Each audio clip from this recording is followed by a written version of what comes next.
haya DJ Fanny afiki n'uwo bita NAT mbere ko ninjira mu bibazo neza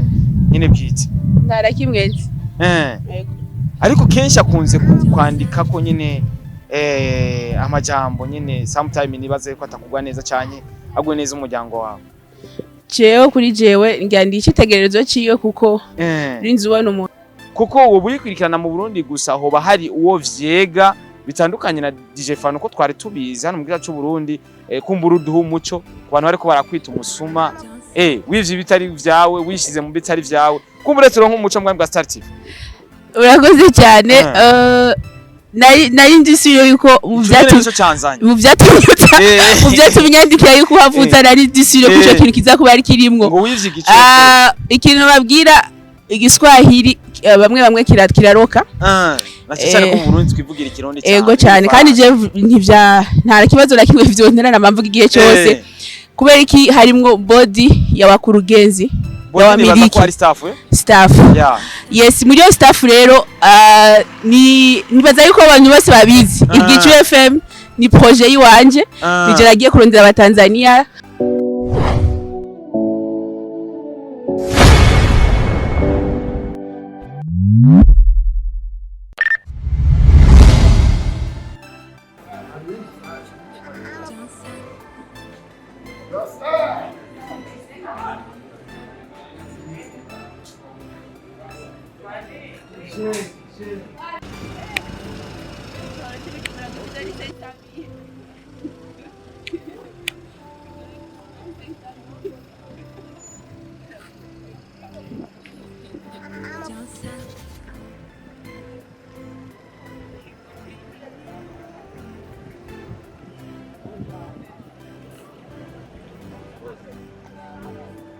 Esa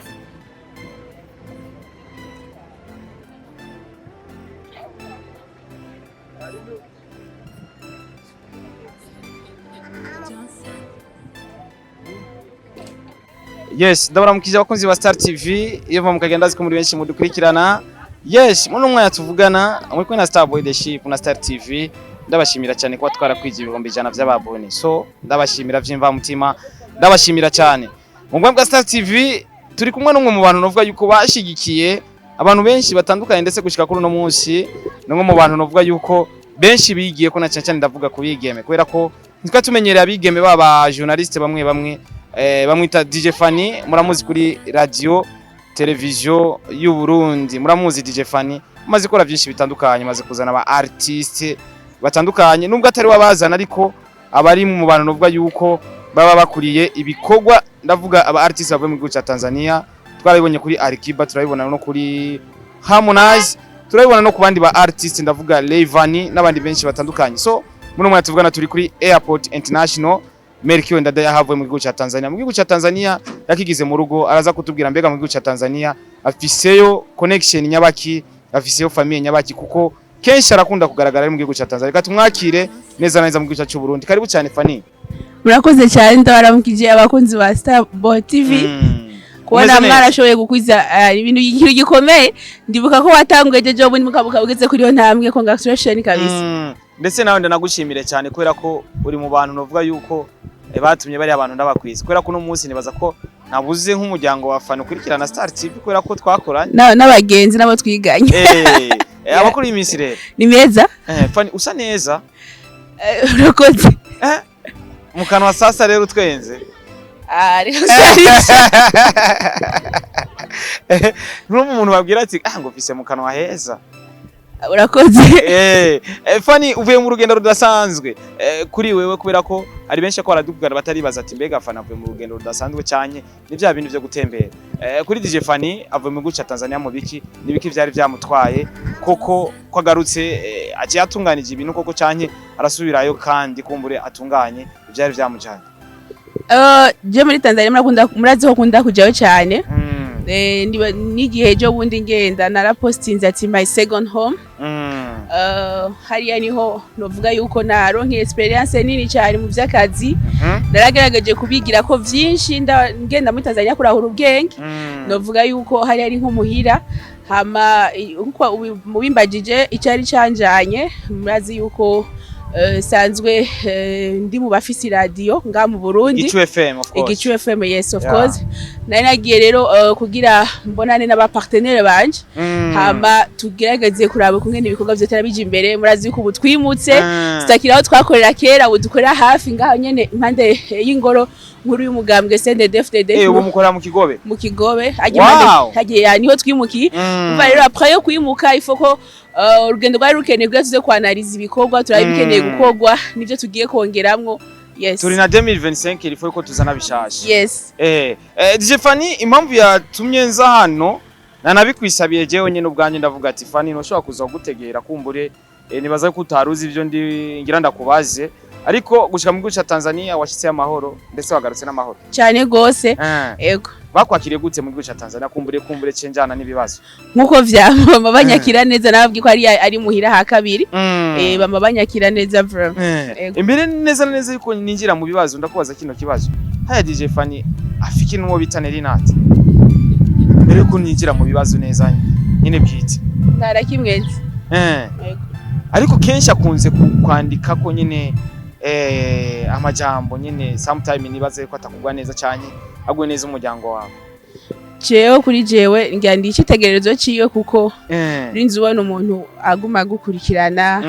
utitaye yamaze kuvuga ko watsitaye koza ni vyiza ko amenyekanisha ibikorwa vyanje naho ubuzima bwanje babugeze je kuri jewe nta kibazo ndabibonamo tuvuge yuko mu ba promoter ba DJ Fanny NAT barimo Cera amandonka gusa abantu badungikira ibintu ngo yapostinze ibi cera umva iyo urinze ugira ibako ryo kuronka umuntu akurikirana icyo ukora wumva ko abari umuntu nyene umva bakwitayeho imbere ko tumgaruka ko NAT kumbure reka ngaruka kuri post novuga yuko yapostinzwe n'umuntu bita Miradayo numwe mu bantu novuga yuko mvuze muri Tanzania abantu bafise media ikaze canke ya mbere canke zibiri za mbere mu gihugu ca Tanzania Miradayo izubwa mbere ni post novuga ya post nzavuga ati mukurugenzi je na Giswahili nizi cyane ariko ndaza gusoma ivyo mbona mukurugenzi mutendaji wa Cloud Media Group Joseph Kusaga amemtangaza Spencer Minja kama mkurugenzi mtendaji wa Igichu Media Group ambapo pia bodi ya wakurugenzi imetangaza kumpa badi ya shares za kampuni na kumfanya moja ya wamiliki. Ino post imaze kuja hagaragara havuze byinshi bitandukanye. Igicu FM dusango tuzi ko ari DJ Fanny yayitanguje niwe muntu atanga akazi niwe mu CEO niwe tubona akurikirana ibikorwa hano mu gihugu cyo Burundi ariko benshi bari kwibaza ati kuko uwo buyikurikirana mu Burundi gusa hoba hari uwo vyega bitandukanye na DJ Fanny ko twari tubizi hano mu gihugu cyo Burundi kumbura uduha umuco ku bantu bariko barakwita umusuma wivye bitari vyawe wishize mu bitari vyawe kumbure turonka umuco mwambwa Star TV. Urakoze cyane nari ndisuyo yuko mu byatumenyandikira yuko havuza nari ndisuyo kuco kintu kiza kuba ari kirimwo ngo wivye igice ikintu babwira igiswahili bamwe kiraroka cyane ko mu Burundi twivugira ikirundi cyane ego cyane kandi je nta kibazo na kimwe vyontera namamvuga igihe cyose kubera iki harimwo body ya wakurugenzi ya miliki staff yes muri yo staff rero nibaza yuko abantu bose babizi Igicu FM ni projet yiwanje nije nagiye kurondera abatanzania kugira nzane experience yabo ndezane mu Burundi maze kubona yuko ama media menshi nkaje nsanzwe nkora televiziyo y'igihugu imyaka 13 narabona ko hari ibintu byinshi mu media nga bitagenda mugana genda muri Tanzania nkabisanga twise sponsor kurondera abantu aba partenaire yes partenaire rero nico gihe naciye mvuga ati reka njeyo kugira ndabenterese kuri projet yanje bacha barambye ati twe kugira tuze muri yo projet yawe ifoko izina ry'iradio gitwa gutya Igicu bacha bararihindo Igicu cha ndavuga je ntacyo bintwaye as long as igihugu rwego rwa sense conference kwabwira ko nahinduye rwego rwa sense muri RCT hose bazi wakurikiranye projet ninde representant legal wa radio ninde uno musi impapuro zanditse ko DJ Fanny impapuro zanditse ko umva iyo body yawa ku rugenzi harimwo abagenda umushareholder aba partenaire batatu aho novuga Joseph Kusaga na Pastor Kapora hamwe na Nyamurangwa FANNY abari jewe nyene rero umva maze gushikayo mu nama twaricaye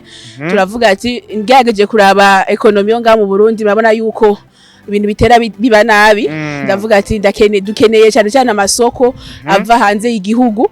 wewe niyo twaciye turonka ujya musore mwabonye twa Space Minja ndafite n'ama audio ndashaka kubumvisha ngandi siko turavugana twumvishe kugira ntibavuga ngo wivye ngo barabivuze ngo kuva kera ngo NELLY hari ahantu nabonye agapost kavuga ati general wabwiye kuva kera yuko DJ FANNY atoshobora gukorana n'aba diaspora azira umusuma ibintu nk'ivyo dukuri ico nibaza kwanza ico nibaza yuko ubutungane buzona kimfashamo kuko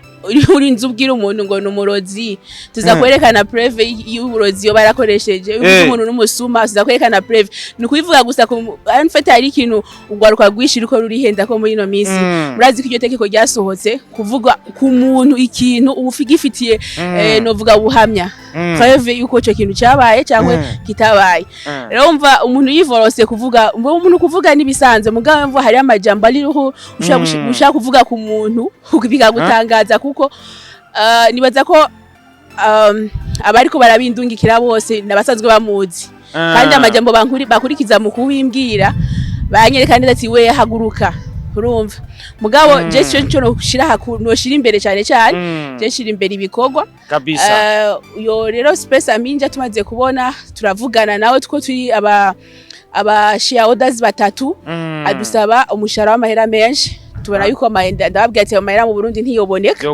byogora kugira ndagaruze yanaboneke cyatuvuga turamuproposa nta kuntu woja ukaba COO nicho clause ya posting ngenda urabe clause apana CEO COO ni chief operation yes operation for what numva CEO nicho twayumvise jya mu gisoya yavuze ati mtendaji operation rero umva ujya mu muhungu n'umuhungu afisemo uburambe anabizi umva rero nkuko kurahura ubwenge kuri we tubuzana ngaha kuri jewe niteka COO na CEO biratandukanye yego basi sha turavugana rero turamubwiye abo jewe baravuga ati reka tubigenze gutya baramuhamo kandi si ikintu shikinyegezwa kuko ni ikintu kiri no muri leta nibaza umuntu yuguruza entreprise nga mu Burundi api debitiza kuba ibizi murerekana umwe wese umutahe yashizemo rero iyo umuntu yihaye volonté yes iyo umuntu yihaye volonté yo kuvuga nk'ibintu atabazi atanuru cyanditse afise umva atatinyereka aho byanditse atahafise je ku ruhande rwanje nivyiwe kumenya muga uko bimeze nuko kibaza ati muri mu mabeze kumbure basho gukorera promotion yati bya bintu abari ko aravuga sivyo je umuryango nakuriyemo nta bintu by'amabeze bigeze banyigisha kuzokora je ndakora ibikorwa bikaboneka niyo ntariko ndakora ni nkuko mutamvuga kuko ntariko ndakora bandi mu bindi kumbure rero mva je nibisanzwe je nta bintu by'amabeze no bijamo kugira bimaririki je ndabirengeye inyuma yo gukora ico nibaza ko ari yari eta civile yari ndoa indoa inyuma yo gukora indoa nibaza ko iki ari cyo gikorwa ca mbere nyuma yo kucanke kuva mu karuhuko nyene urazi ko ukoze indoa bisaba uruhuke nyene kumbure ubandanye gufata umugabo neza iki ni cyo gikorwa novuga yuko gikaze mu byo umaze gukora kuva ukoze indoa tuvuge ko operation yageze gute muri rusange kubera ko uno munsi ari abantu barako bagukurikirana bakunda Igicu FM bashaka kumenya ati mbega operation mu gihugu ca Tanzania yagenze gute yagenze neza cyane yagenze neza kandi baranyekiriye neza reka mbonera nakanya kubivuga wanashaka nibaza irunzu imagine page yanje ya Instagram madame novuga y'umu partenaire wanje arankurikirana deje no mu partenaire genda kuri Instagram yanje barabona ko ankurikirana bio yanditse ko ari CEO ubona ko guhereze izina ry'ikintu twumvishe audio basi nimuyifise niba bitakuvuru oya ndabumvisha ndamuraza kuyima nzoyicishemo kimyakira reka abantu batoma oya ndakumvisha ndi no mu ndege babwiye ugeze biko byagenda neza ndabagatigeze Kigoma beze neza cyane angati okay kare tubandanya akazi turakwifujire kugera urugendo rwiza muri company sugiye kunguka iki muri company ya Igicu FM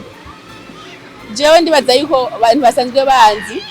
nico cyari cyarantakaje kuri DFTV kugira nkurikirane ivya Igicu FM bihagarare neza kuko mu ba share order ni jeje nyene ndi ngaha mu Burundi umva nza gukurikirana neza ku bintu bigenda neza haba mu nyubako za studio murazi ko kubaka studio tari ikintu gisanzwe ni ikintu gisaba uburyo ni ikintu gisaba umwanya kwiyumvira kugira ibintu bigende neza umva ivyo bintu vyose biri mu bintu vyatumye nta usubira ko ndi kuboneka mu marezo sociaux za DFTV n'ahandi kuko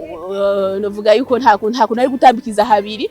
ngo bikunde umva neza gukora kimwe kugira gihere hama nzokurikirana ikindi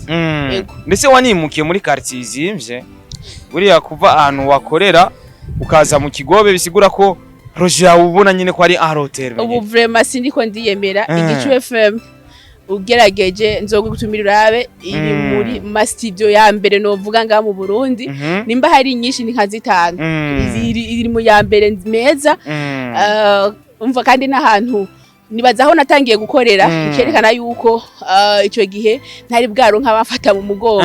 batari bwabizemo nateye kurira muri chambrette radio yari muri chambrette mu Gasenyi nibaza ko abantu benshi babizi aho nahoze nkorera DFTV niyo nashize radio mu nyuma rero maze kubereka ibikorwa no kubakonvenka azina abantu atari abarundi kandi batarigira bashika mu Burundi sauf madame we yaje rimwe naho nyene ncyari kimuzanye ngo Igicu FM yaraje gukurikirana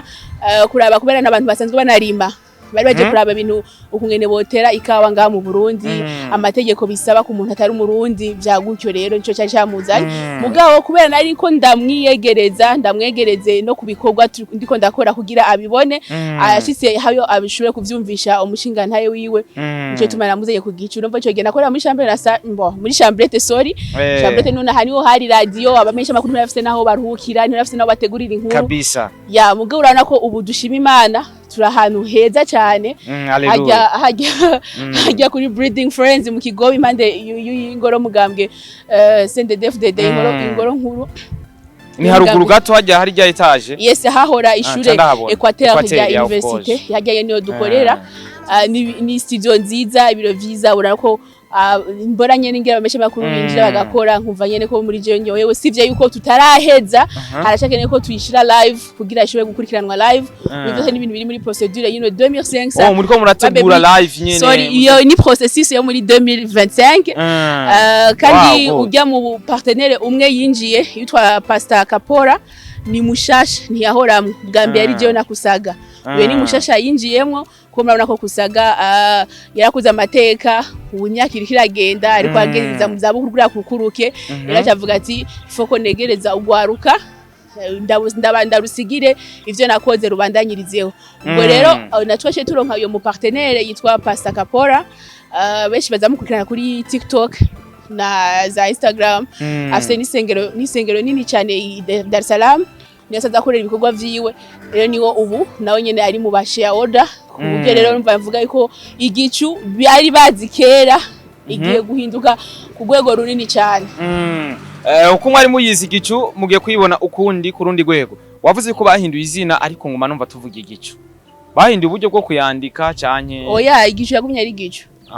biriya mwari mwavuganye ko bohindura byagumye ivyo bohindura bambwiye ndayigira Igicu kuko Igicu ni Kirundi clouds ni Congereza mawingu ni Giswahili wow good ucenda bitahura cyane so nta target mufite canke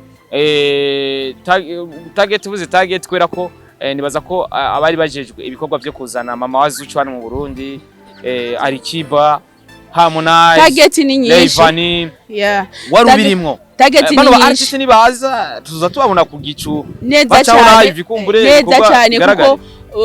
kusaga ni umuntu wubaha cyane muri Tanzania entertainment muri Tanzania yakoze amateka cyane mu myaka 40 Klaus imaze urumva rero bajya bose nabiwe bose baramwubaha ni nka kujya ashobora kuvuga ati hariho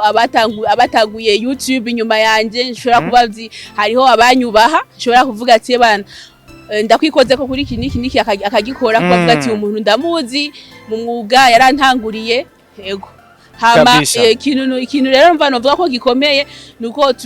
twarateguye lancement officiel aziko igicu itarige ikorerwa lancement izoba mu kwindwi urumva yuko azoba ari event nini cyane kandi muri target je natwaye mu projet natwaye nkija kurondera kusaga harimo projet yo kuzandahuza abaririmbyi b'abarundi hamwe n'abaririmbyi mu Tanzania ashobora gukorana ku buryo hazoba hari ikiganiro cy'umuziki kiba kuri Gicu FM kiza kiratora umuririmbyi w'ukwezi munyuma tugatora w'umwaka uyo w'umwaka rero chatumurondera korabo Gicu nyene ikaba ariyo ihagararira kurondera korabo ivyo n'ibintu yanyemereye ko bizoba kandi yabishigikiye cyane message ikomeye cyane naca cyane nshaka ko yumva bari abantu bakuzanira ibintu inbox bivanye nuko babavuzwe nabi bari abantu bakuzanira ibintu inbox baba bashavuye ntibaba bameze neza cyane niyahe message wobaha kubugiye ubonye uvuzwe nabi Fanny abameze gute muri rusange kumbure igihe cyose bazobikuzana inbox bazovuga ati nubwo tubimushiriye Fanny numuntu abameze uko iyo avuzwe nabi je ntaco bintwara kuko nta gihinduka kuri jewe processes muguma muzibona progress muguma muzibona ariko uvyibuha guma mvyibuha nta gihinduka uguma witagati yes bo je nibaza ko kuri jewe kubinzanira yego hariho bamwe bibabaza muga kuba bazi iyo bivuye bakavuga ati ajya turahamenyereye muga umva bakazanira kugira ndabimenye gusa kuko iyo bipostingirwa nta na hamwe jewe nzi nta namwe je nkurikirana urumva baranzanira ati ibintu wabibonye jinkeje nararose ama message menshi cyane babinzanira ibintu ngo Fanny ngo umusuma ngo yakoresheje ubujuju havuga ati umuntu nyene arongoye igicu cyangwa bari mu mabezi so nabonye papa na mama baragukunda message kuri papa na mama bafanye abavyeyi banje ndabakunda gose nibaza yuko mukunda kubabona cyane mu bintu byanje nabantu banshigikira gose kuva nkiri muto baratahuye indoto zanje bamba bari kumwe na jewe mu bintu byose no kumperekeza baratakazi bakamperekeza kuntegera baratakazi bakantegera urumva yuko hari abantu bamba hafi cyane ni kimwe mu migisha je fise ko fise abavyeyi banshigikiye kandi bazi ico bakora cyo twerekana ko atakintu kibi nokora mu gihe nka mama asanzwe akora mu butungane muri ministeri ya justice urumva yuko atonshigikira gukora ikintu kibi ahubwo anshira mu bintu vyiza nka papa we n'umuntu yarinza kukuruka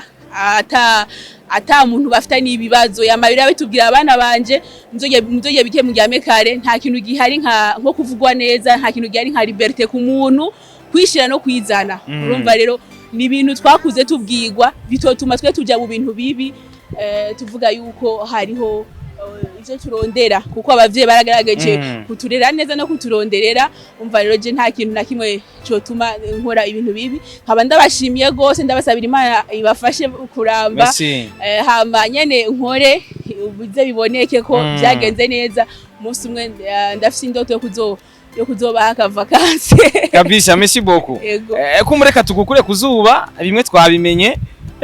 twatuza tirega Gicu FM barayidutwaye muri Tanzania hajya twadushaka kugwanira ivyiwacu ariko abakozi ba Star TV nibaza ko mwamenye ukuri reka tumureke kumbure tuzokora ikindi kiganiro ciyaguye atubwire vyinshi ndetse tuninje no muri studio ya Gicu FM tuganire vyinshi bitandukanye tubereke ibikorwa biriko bikorerwa mu cyacu Burundi kubera ko numva ko ama projet ari menshi cyane murakoze Star Boy murakoze cyane Imana bahezagire yego okay murakoze yesa abakozi ba Star TV nuko bimeze muramubona DJ Fanny ego urabona ko ameze neza cyane nimwe mu bantu bashigikiye abantu benshi batandukanye murabizi amaze gushigikira abantu benshi cyane ariko biri kose mu Burundi hariho ukuntu ukoze ikintu bakivuga nyene contraire mariko uko biri kose umuntu ntumuca intege umuntu afise ingufu zo gukora gumakora Imana ibahezagire thank you.